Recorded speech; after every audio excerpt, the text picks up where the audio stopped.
سب سے پہلے تمام میرے دوستوں کو، بہن بھائیوں کو جمعہ کا دن بہت بہت مبارک ہو۔ تو میرا آج کا پیغام میسیج کے حوالے جو ہے میرا وہ نماز کے حوالے سے ہے۔ ہم لوگ نماز ادا کرتے ہیں، اللہ پاک آپ کو مجھے 5 ٹائم باجماع نماز ادا کرنے کی توفیق عطا فرمائے۔ بھائیو، ہم نماز تو پڑھتے ہیں لیکن ہمارا دھیان نماز کی طرف نہیں ہوتا۔ وہ کیوں نہیں ہوتا؟ نمبر 2، جب ہم نماز ادا کر کے آتے ہیں ہمیں کچھ نہیں پتہ ہوتا، ہم صرف عربی کے الفاظ جو ہمیں یاد کروائے جاتے ہیں ہم وہی نماز میں پڑھتے ہیں۔ جو ایک نماز ہوتی ہے ہم پڑھ کے آ جاتے ہیں، ہمیں نہیں پتہ ہوتا کہ ہم کیا بات کر کے آئے ہیں۔ ہم نے جو الفاظ ہم نے عربک کے جو بھی یوز کیے ہیں، چاہے وہ التحیات ہے، سبحان ربی العظیم ہے، سبحان ربی الاعلیٰ ہے، رکوع سجود ہے، ہم نے یہ کیا ہے، اس کے مطلب کیا ہے؟ ہم میں سے بہت کم لوگوں کو اس چیز کا پتہ ہے۔ تو ہم کہتے ہیں کہ ہم نماز پڑھتے ہیں، ہمارا دل نہیں لگتا نماز میں، ٹھیک ہے، ہم نماز سے دور ہوتے جا رہے ہیں۔ اور دوسری بات یہ کہ نماز ہمارے نبی کریم صلی اللہ علیہ وسلم نے فرمایا ہے نماز بے حیائی اور برائی کو روکتی ہے، لیکن ہم نماز پڑھتے ہیں، ہم بے حیائی بھی کرتے ہیں، برائی بھی کرتے ہیں، نماز بھی پڑھتے ہیں۔ تو یہ کون سی نماز ہے؟ ایسی کون سی نماز ہے جو بے حیائی اور برائی کو روکتی ہے؟ وہ نماز بیسک اس کی یہ ہے کہ جب ہم کوشش کریں، آپ سب لوگ نماز کے معنی یاد کریں، اس کا ترجمہ یاد کر لیں۔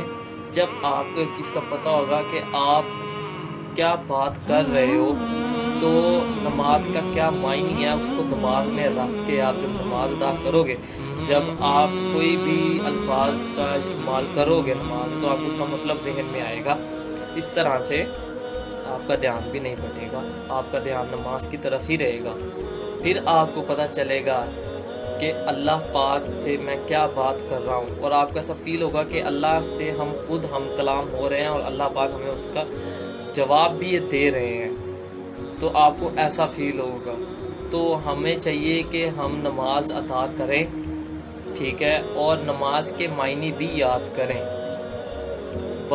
اس کا جو ترجمہ ہے وہ ہم یاد کر لیں، تو پھر ہمارا دل ہی دل لگے گا نماز میں، پھر تو نماز چھوڑنے کو دل بھی نہیں کرے گا۔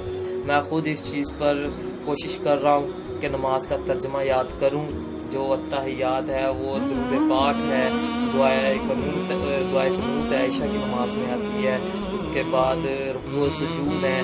اس کے بارے میں تھوڑا سا ٹائم نکال لیں اور اس کی تھوڑی ہسٹری کا آپ کو علم ہو کہ ان کے کیا معنی ہے اور کیا مطلب ہے، ہم اللہ پاک سے کیا بات کر رہے ہیں، اللہ پاک ہمیں کیا کہہ رہے ہیں۔ تو یہ چیز جب ہم اپنے دماغ میں رکھ کے نماز پڑھیں گے تو ہمارا نماز کے ٹائم پہ جو ہمارا دھیان ادھر ادھر بھٹک جاتا ہے دوسرے بہت سے کاموں کی طرف، تو وہ نہیں ادھر ادھر جائے گا، وہ ہمارا اس ترجمے کی طرف آئے گا۔ ظاہری سی بات ہے، جب آپ رکوع میں جاؤ گے، آپ رکوع میں پڑھو گے سبحان ربی العظیم، تو آپ کو اس کے ترجمے کا پتہ چل جائے گا کہ اس کا ترجمہ کیا ہے، ٹھیک ہے۔ تو اس طریقے سے نماز حنفی آج کل مل رہی ہیں بازار سے، آپ وہ لے لیں، اس میں ترجمہ لکھا ہوا ہوتا ہے، نہیں تو آپ اپنے مسجد کے امام صاحب سے جا کے اس چیز کے بارے میں رابطہ کریں اور ان سے صحیح طریقے سے جو ترجمہ ہے وہ پتہ کریں اور اس کو یاد کریں۔ اللہ پاک آپ کو مجھے اس کام پر عمل کرنے کی توفیق عطا فرمائے۔ آج بہت دنوں کے بعد میں حاضر ہوا ہوں، اور اللہ پاک بس بہت سی مشکلات سے ہمیں دور رکھے اور اس کرونا جیسی بیماری سے بھی ہمیں دور رکھے۔ کچھ پریشانی تھی گھر میں، آپ لوگوں سے دعا ہے کہ اللہ پاک میری بھی اس پریشانی کو دور کر دے جو میرے گھر میں پریشانی ہوئی تھی۔ تو اللہ پاک سے دعا ہے کہ اللہ پاک آپ کو بھی مجھے بھی اپنے حفظ ایمان میں رکھے، آپ کے اوپر اپنی رحمتیں نازل فرماتا رہے اور مجھے اس قابل بناتا رہے کہ میں اسی طرح سے آپ کو آ کر کوئی 4 باتیں اچھی سی بتا کے چلا جایا کروں۔ تو اللہ پاک ہم سب کو اس کرونا جیسی بیماری سے دور رکھے۔ مجھے اجازت دے دیجیے۔